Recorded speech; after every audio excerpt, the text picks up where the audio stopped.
In today's tutorial, I'm going to teach you how to memorize piano music with 3 easy methods. These 3 easy methods are a really great way to ensure that your music gets into the deeper layers of your memory, even if your ultimate goal isn't to play pieces from memory.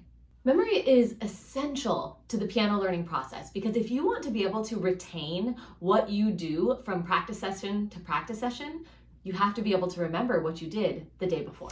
We're gonna focus on the 3 methods today, and I'm not gonna go super deep into the different kinds of memory and how you can work on each of them.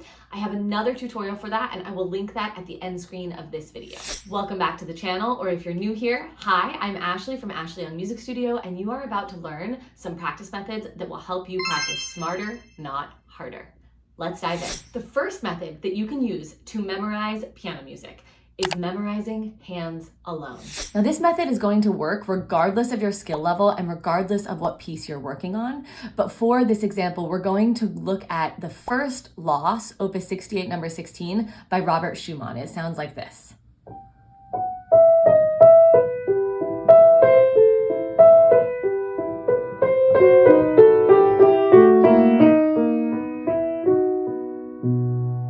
You can see there's a lot of interplay between the hands. I have the right hand melody and then the left hand chimes in. Right hand, left hand, right hand, left hand. And in any piece of music, when you are learning and you're playing things over and over hands together, the memory starts to get dependent on the coordination between the hands. And your left hand knows what to do in relation to the right hand and vice versa. And so when we practice memorizing hands alone, we take away that crutch for the brain and we force the brain to learn each hand individually so that when you put it back hands together, it's even stronger. Now we're gonna start with the left hand. So looking at just the left hand of this piece, I have G, E is what I meant, and then A, E, and then G, E. Now, simple enough, right? But we're actually gonna make sure that when you memorize one hand alone, and we're starting with the left hand, that we're doing the counting so that we memorize it in the context of the piece. So that when we go to put it back with the right hand, it fits in where it's supposed to fit. So 1 and 2 and 1 and 2 and 1 and 2 and 1 and 2 and 1 and 2 and 1 and 2 and 1 and 2 and 1 and 2. Now, you'll likely find when you go to memorize one hand that you're gonna have to really focus on what these notes are, what the counting is, and where you're going with each hand. So you'll do it over and over again. You're not just gonna play mindlessly, you're going to actually think, okay, G, E, A, E, G, E. Okay, and then things change. F sharp, D sharp, F sharp, and then things change again. E, A sharp, B, B, B.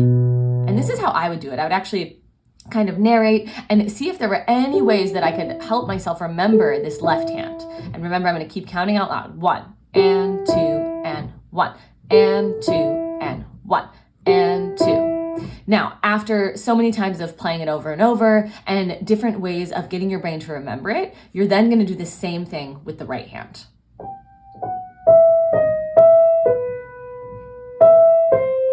And once you have both of them very, very comfortable, you'll put it together.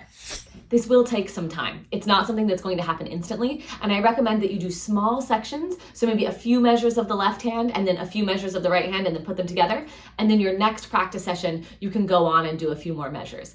It's okay if this takes time. It's supposed to. You're essentially creating a puzzle for your brain to solve, and every time your brain solves the puzzle, your memory gets stronger and stronger. If you're liking this video, go ahead and give it a thumbs up. Comment below and let me know what you like about it. Subscribe to the channel so that you don't miss out on any of the helpful content that I release on a daily basis.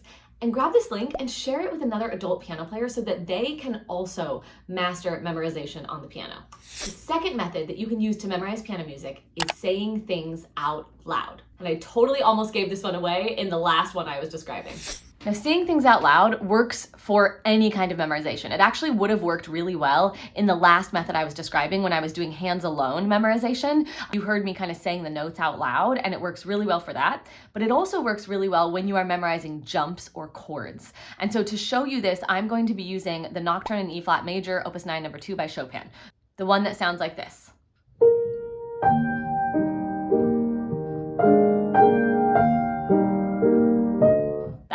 Now, the left hand is famously jumpy and difficult because you have to go to all of these different chords.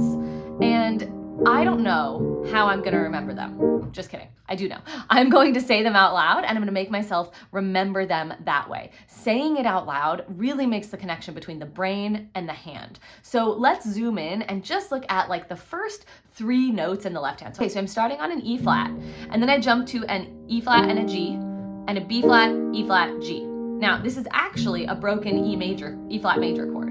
And so I know my chords, so I'm gonna remember it that way. And if you don't know your chords, that's okay. I can still think, okay, E flat to G and E flat to B flat, E flat, G. And I can really focus on saying these out loud and feeling the shape of these chords. So when I'm jumping up from the E flat, I'm kind of making this shape in the combination of these two.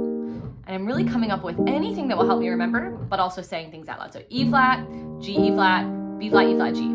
Or you could say E flat, and then like a first inversion, E flat, second inversion, E flat. E flat, first inversion, second inversion. E flat, first inversion, second inversion. Or E flat, G and E flat, B flat, E flat, G. E flat, G, B flat, E flat, G. Just like the last method, we're gonna go really slow and you're gonna focus in on a very small section of music.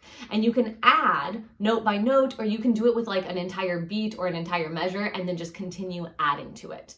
This is going to work for any piece, anytime there are jumps, anytime you are doing things like broken chords or blocked chords. It really works for anything because saying things out loud forces the connection between your brain and your hands, and it strengthens it over time. It also helps you become really clear on what notes you're actually playing, because when you develop muscle memory, which is like where you can kind of feel where you're going, you're not really aware of what you're actually playing. You're kind of memorizing how it feels as opposed to really knowing in your brain where you're going and what notes you're playing. So this gets it way deeper into other layers of memory.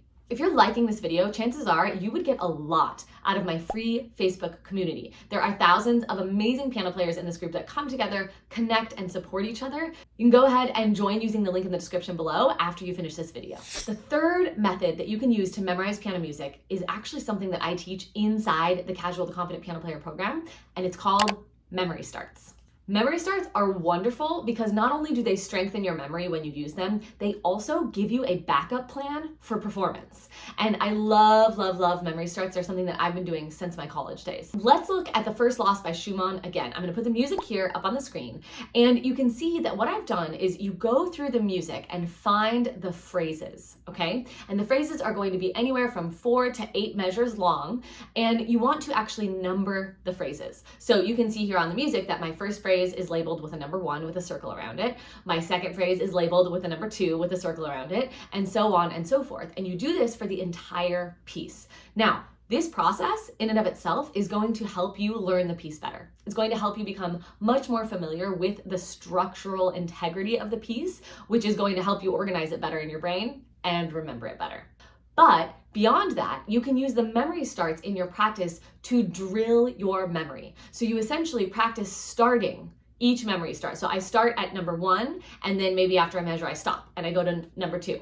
And then maybe after a measure I stop and I go to number 3. It looks like this. This is memory start 1. This is memory start number 2. This is memory start number 3. And in doing this, it's going to become very apparent which memory starts are the same, which ones are different, how are they the same, how are they different. And it's also going to give you a backup plan so that when you are performing and you inevitably have something unexpected that happens, you don't go back to the beginning. Right? Because that's always like the dreaded fear, is that when you forget or you can't find your way back to the music, you go all the way back to the beginning. And we really want to avoid that because it never solves the issue. And in fact, you end up making the same mistakes over and over again. So the memory starts help you have these little anchor points in the piece that you can jump to should things go awry when you are playing through a piece. Also, as I mentioned, just the nature of finding the memory starts and drilling them in that way is going to strengthen your memory in very, very deep ways. Now, as promised, I have another tutorial that is incredibly informative. It's all about the 4 different types of memory and how you can utilize them to memorize anything that you want to play on the piano forever. I'm going to link that on the end screen, but before I do, I also want to make sure that you have gotten your free replay of the sight reading class that I taught a few months ago. It's called Speed Reader, and in that class, I teach you the 3 simple steps that you can take to increase your sight reading accuracy and move beyond the notes. You can grab that free replay right here on the end screen along with that memory tutorial. Happy practicing.